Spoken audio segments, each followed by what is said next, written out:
This practice is 2,400 years old. About 100 years ago, it was rediscovered by monks who were living in a monastery in Tibet, who earned the reputation of living a very long and healthy life. And it's called the Tibetan Five Rites of Rejuvenation. Basically, they're all core strengtheners. And the nice thing about it is you don't really need any props. The other nice thing is it takes about 7 minutes. Now, one thing these poses have in common, first of all, there's only 5 of them. And the maximum amount of repetitions of each of these poses is 21. Now, that doesn't mean you have to do 21. That's kind of the Western mentality of more, faster, bigger, better, harder, longer. This comes from the Eastern perspective of sometimes less is more. So if you're new to this practice, start slowly and then gradually increase over time. The monks in this monastery did this practice every day. That was their complete practice. And what I like about it, it only takes 7 minutes. Like I said, you don't need any props. You could take it with you wherever you go. That's why it's also called the Fountain of Youth. So the first one is called spinning. And I'm going to come up to standing. And you could just sit here.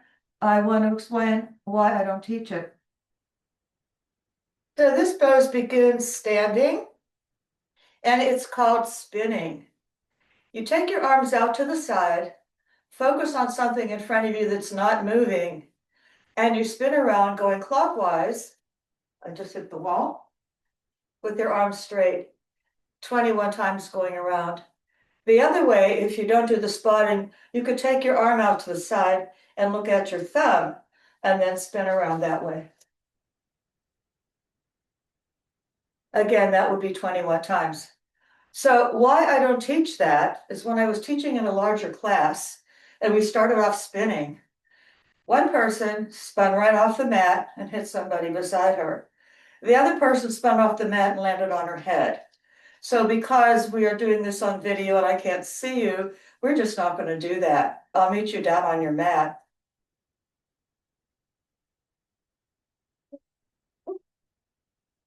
The next one is called leg lifts. So you can scoot your feet to the bottom of the mat and then come on down onto your back. Most of us are familiar with this. This was like a favorite pose in gym class in 8th grade. Try to get your legs up, keep them together. And if you can't get your legs elevated, you may need some support. So you could slide your hands right underneath your hips, and this makes it a little easier. Remember, 21 is maximum. And we're going to be sure we're keeping our low back pressing down on the mat, navel to spine. Flex your feet, squeeze your legs together, and then point and lift up. Exhale down, back is flat, and inhale up. Exhale, and up. Now make sure you're breathing both on that inhale and on the exhale, really pressing down. Inhale. Exhale. Inhale. Exhale.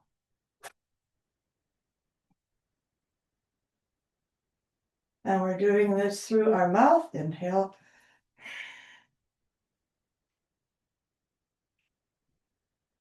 And when you've had enough, you can just pull your knees back into your chest and give yourself a little massage.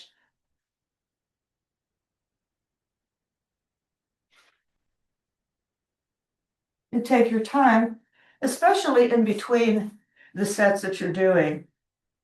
Go slowly, follow your breath. Now this next one is about breathing. So we're going to start on the knees. And as you come up, so you can see a little better.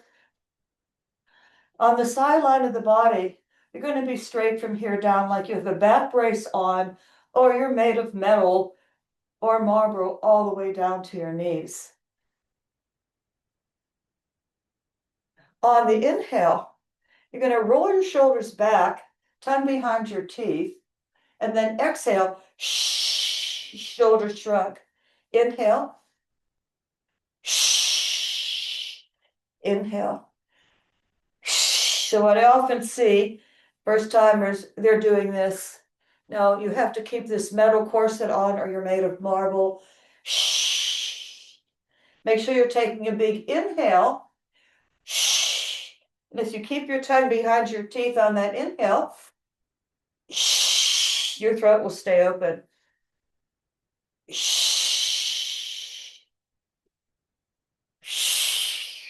Now also, on the exhale, lift up the pelvic floor, lift up your low belly. And then inhale comes up here. And then exhale. And then inhale. Now, one of the challenges of this pose is you may be hyperventilating and it may cause dizziness. So if you feel that right away, come back into child's pose or just take your seat again.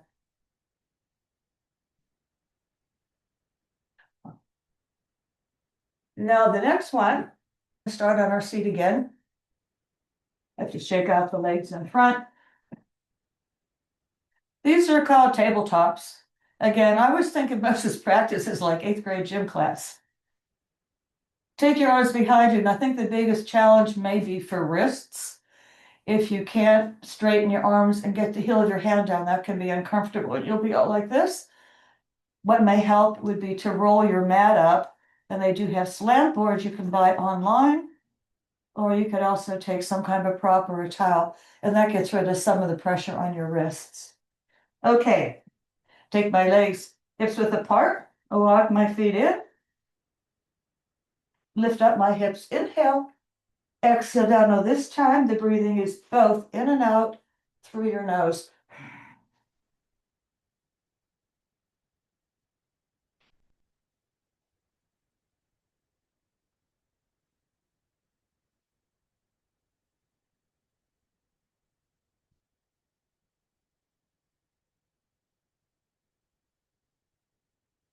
May be also useful to relax your toes and press down on the knuckle below your first toe and little toe and the center of your heel.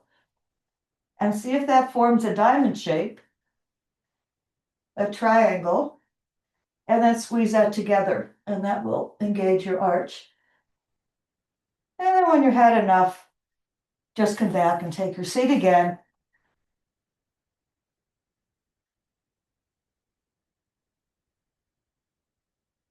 Now this last of the Tibetan is basically a transition from down dog to up dog. If you're a yogi, you know that.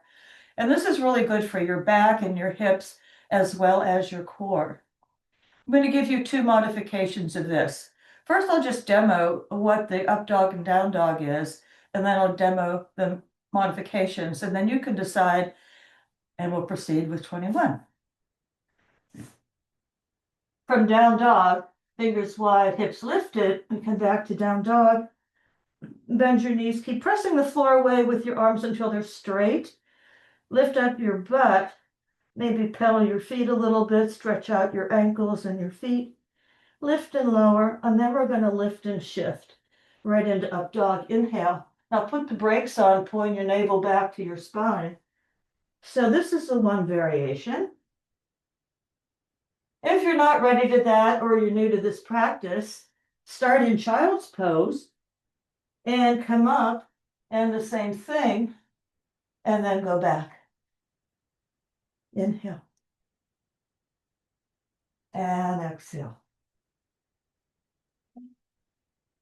You decide what you would like to do. I'm going to start off on my knees, do about 5 or so of those just to warm up, and then go into up dog and down dog. And this is probably the most challenging one to do 21.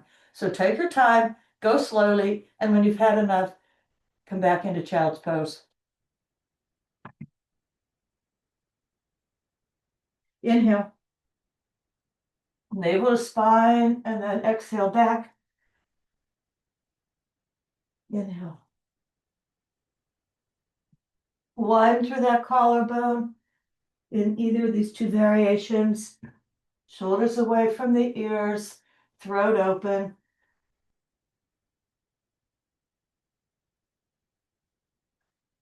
You could use that as a warm-up, And then come into dog pose.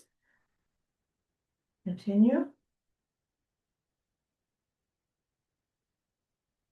Stay on the balls of your feet.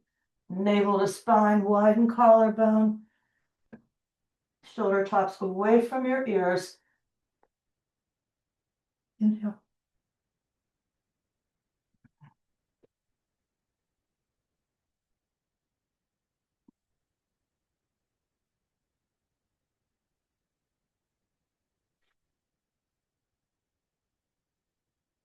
Gradually over time, you'll start to increase the poses. And I said, what I like about this is no special equipment. You can do them anywhere. If you happen to be traveling any place, that's fine. You can still continue to work out.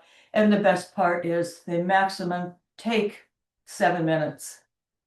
If you're finished with your practice, come and have a seat. Take a moment just to chill and relax your breath. And completing our practice with the practice of gratitude, acknowledge one thing you're grateful for, another thing, another thing, another thing. Bring your hands to your heart. As we continue on our way, may we all be safe, may we be happy, may we be healthy, and may we all live together in love and peace. Namaste.